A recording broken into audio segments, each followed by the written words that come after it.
In today's video, I will walk you through how to use Wet Textured Soft in Krita. Press B to activate the free hand brush tool. Open the brush presets docker and search for Wet Textured Soft. Select the brush to start painting.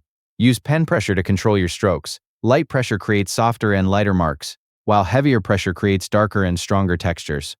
Start with light strokes to build your shapes and colors. Add more pressure or paint over areas multiple times to create stronger texture and depth. For larger painted areas, increase the brush size using Shift and Drag, or the size slider. Use broad strokes to create soft textures and smooth paint coverage. To adjust the brush texture, press F5 to open brush settings and change the available options to control the brush effect.